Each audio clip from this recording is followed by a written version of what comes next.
bonjour à tous et bienvenue dans cette nouvelle vidéo qui sera la dernière vidéo de la série et dans laquelle je vais vous partager la construction de la maquette du B-17G du Kismet et qui faisait partie du 94e Bomb Group et qui a participé aux 2 parachutages au-dessus du Vercors. Donc je commence par à passer l'après sur toutes les parties intérieures.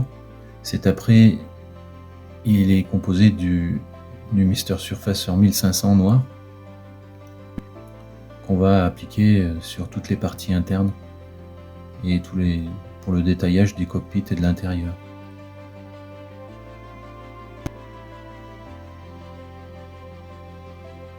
Puis ensuite, on va faire un pré-ombrage à l'aide de blanc. Et puis après, ce sera la partie moteur. Une partie de moteur qui est, entre parenthèses, assez peu détaillée. J'ai été un peu surpris du manque un peu de détaillage des cylindres. Mais bon. Et puis donc on est passé après, je suis passé sur l'application du gris de l'intérieur green que j'ai mélangé avec un médium transparent pour atténuer un peu la pigmentation et pour laisser ressortir le pré-ombrage. Ensuite il y avait la finition de la partie de l'habitacle et de tout ce qui et toutes les portions qui comprennent la pièce radio et les tourelles de défense. Ici on peut voir le montage du cockpit et du tableau de bord ainsi que la partie du radio.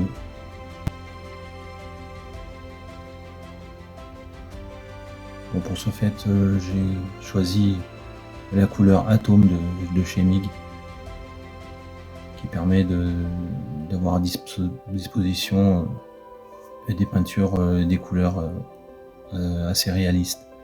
Puis après vient la partie masquage où avec les masques il n'y a pas trop de difficultés et on complète à l'aide de produits d'un liquide de masquage.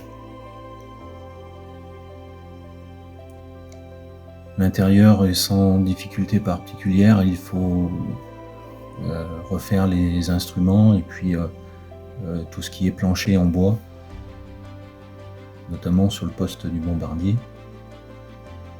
L'assemblage est assez facile. Les pièces en partie claire s'adapte assez facilement sur le fuselage, donc il n'y a vraiment pas de problème à ce niveau là.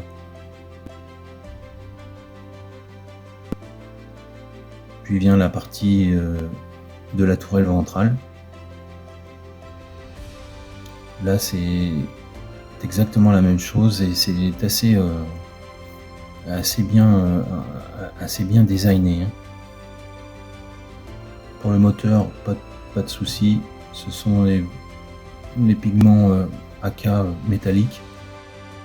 Puis vient après la partie la plus importante, c'est-à-dire l'application de l'après, la sous-couche avant la couche d'aluminium.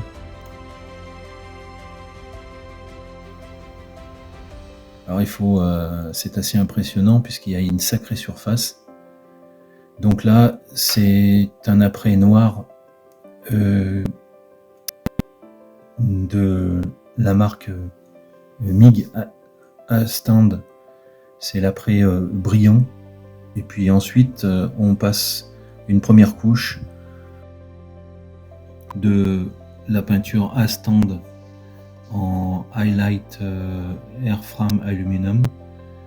Et puis on va différencier quelques panneaux et quelques lignes de panneaux avec du airframe aluminum.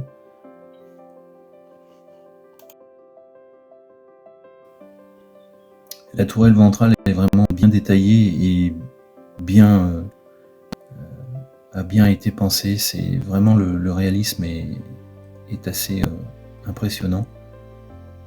Et lorsqu'on a la possibilité de faire de beaux masquages, on peut rendre un réalisme assez complet.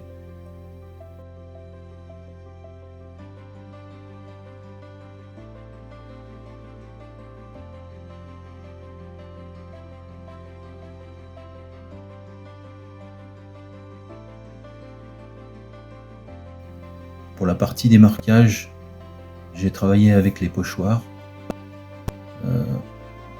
en les créant sur la silhouette portrait, ce qui m'a permis de refaire tous les marquages personnels, les codes de l'appareil, ainsi que le numéro de série.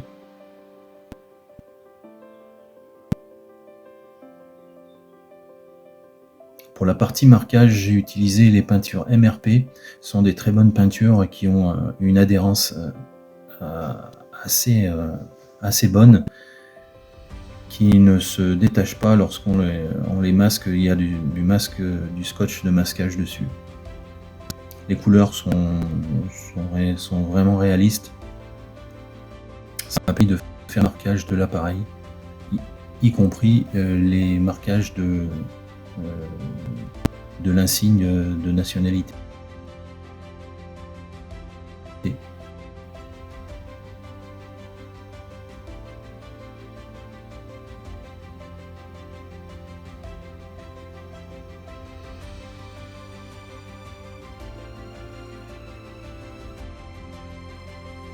Ici, on peut s'apercevoir que lorsque l'on retire les pochoirs ainsi que les scotch de masquage, il n'y a vraiment aucun problème avec la peinture MRP qui a une adhérence très bonne, et ce qui n'est pas le cas avec toutes les peintures.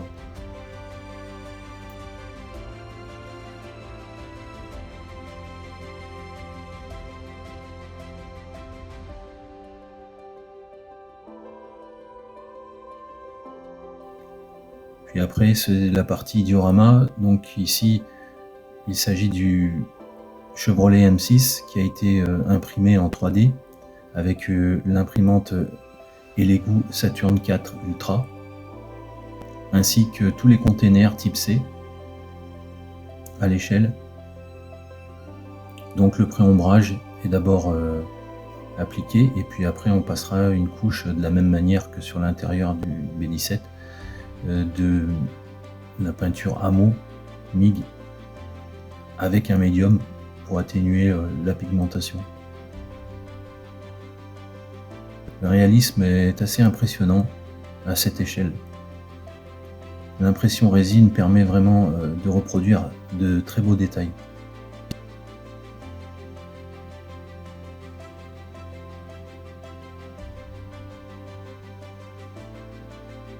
Puis vient la fabrication du tarmac avec une plaque de styrodure, et puis dans laquelle on va tracer, et bien sûr à l'échelle, les plaques de béton qui constituaient le tarmac de l'époque, avec un vieillissement et des patines.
Wilbur Richardson était mitrailleur ventral à bord du B-17G Kismet du 94e Bomb Group.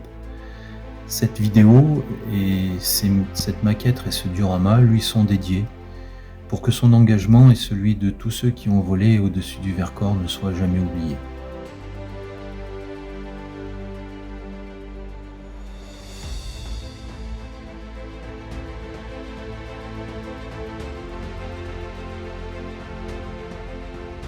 Merci d'avoir regardé cette vidéo. À très bientôt.